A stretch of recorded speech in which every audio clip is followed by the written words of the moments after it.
Bonjour, aujourd'hui je vous présente une souris, donc la MSI GM41 Lightweight.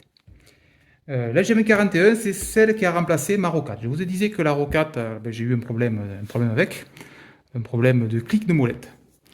Et je l'ai remplacée donc par cette MSI. J'ai essayé de trouver une forme équivalente, donc c'est-à-dire une souris qui ne soit pas bombée, très plate. Voilà. Donc là, c'est le cas de cette MSI. Et par rapport à la rocade, elle est légèrement plus longue. Bon, c'est pas bien gênant, mais après, ça dépend de la taille de la main que vous avez. Mais voilà, elle est légèrement plus longue, la souris. Rien de bien gênant. Les caractéristiques. Toujours capteur, 16 000 dpi. Bon, je suis abonné aux 16 000 dpi, j'ai l'impression. Toutes mes souris font 16 000 dpi.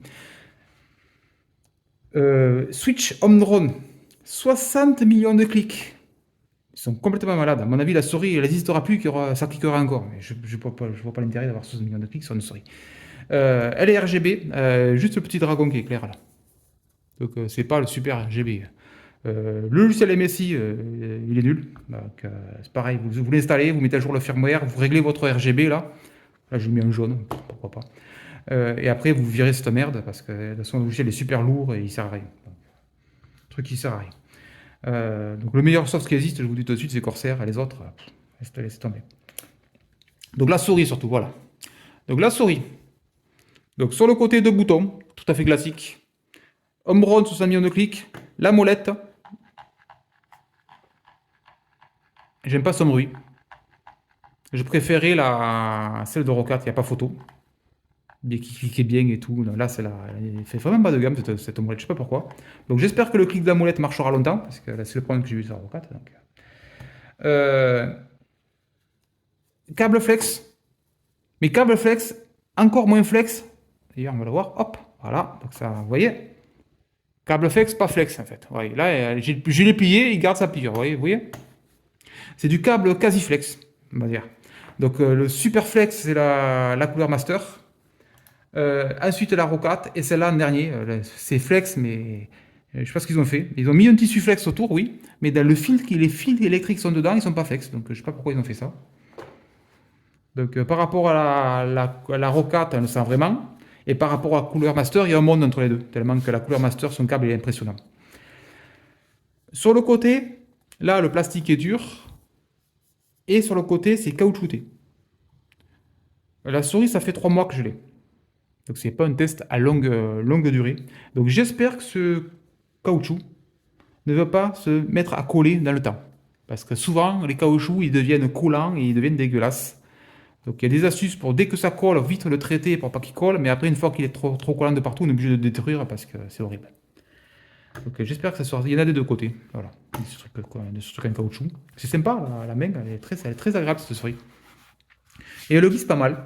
Bon, on n'est pas au. Ben voilà, vous voyez, PTF, de nouveau PTFE. On le reconnaît, ils sont blancs, donc les coussins. Donc gros coussin à l'avant. Et là, c'est toujours le même système. Pourquoi ils mettent deux patins? Mettez-en qu'un, un grand. Et en plus, il y aura plus de surface de contact. Mais je vois pas ce qu'ils ont. Mais pourquoi ils font ça? Pourquoi mettre deux petits patins alors qu'on peut en mettre un gros? Je l'ai encore ma Roccat, elle est là, la Roccat. Regardez la Roccat. Il n'y en a qu'un, un gros. Et là, c'est pareil à l'arrière. Il y a un truc qui fait tout le tour bien lisse là. Pourquoi pas mettre un bien large et bien grand? Bon, ok, ils ont voulu faire la petite photo, on voit le dragon là, qui est clair, voilà. On l'aperçoit. Hop, un contre-jour là, petit dragon. Mais ça, je sais pas pourquoi ils ont fait ça.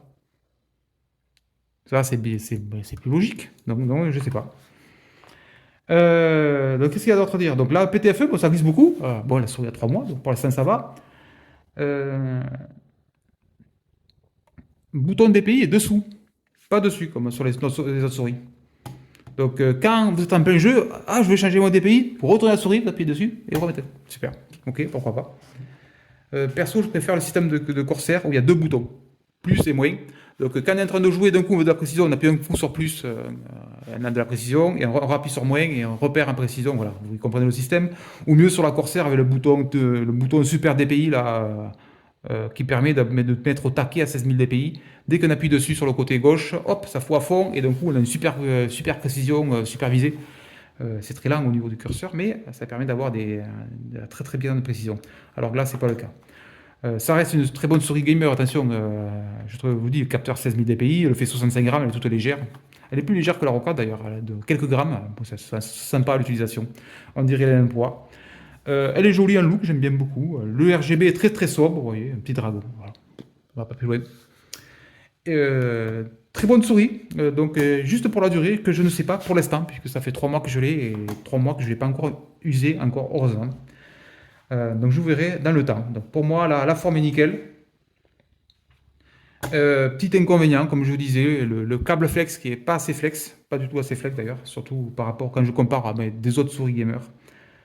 Je ne parle pas du fil de fer de Corsair, mais bien de la Cooler Master MS710 et de la Roccat Burst Pro, bien entendu, qui elles ont des flex bien meilleurs. La molette que j'aime pas super bien. Elle marche, il n'y a pas de problème avec, mais j'aime pas le rendu de la molette. Je la trouve moins bien que celle de la Roccat. Et les patins PTFE qui sont moins gros, et donc j'ai peur que dans le temps, ils s'usent plus vite. Et sinon, c'est une excellente souris gamer, surtout qu'on la trouve pas trop chère. Elle existe aussi en version, d'ailleurs, en version sans fil. Donc je ne sais pas ce que le vaut la version sans fil. C'est la même. C'est la même référence, GM41, mais c'est la version wireless. Et elle pousse son capteur à 20 millions à 20 millions. À 20 000 dpi, je veux dire. Son capteur est poussé à 20 000 dpi. Et elle est légèrement plus lourde, 75 grammes, elle fait 10 grammes de plus, un truc comme ça. Parce qu'elle n'a pas le fil, bien entendu, il faut la batterie qui passe du poids. Mais voilà, donc cette souris est pas mal. Donc si vous voulez une souris sympa, je vous conseille. Même si pour moi, voilà, donc on arrive à la fin de ces tests de souris, mais pour moi, c'est celle-là la meilleure. Sauf son petit problème que j'ai eu de fiabilité où la molette a rendu l'âme. Mais celle-là, je la trouve meilleure en finition, en qualité, en ce qu'on veut en fait, en tout en fait. Mais voilà, donc là c'était le compromis. Donc j'espère que comme je voulais pas prendre une Rocade Best Pro à nouveau et dans un an de nouveau avoir un problème de molette, j'ai pris une autre référence. Ça me permet de tester autre chose. Elle est pas mal, mais elle est quand même inférieure à la Rocade. Mais je la trouve supérieure voilà, à la Cooler Master. Voilà, c'est un compromis à dire. Bon allez, je vous dis à bientôt.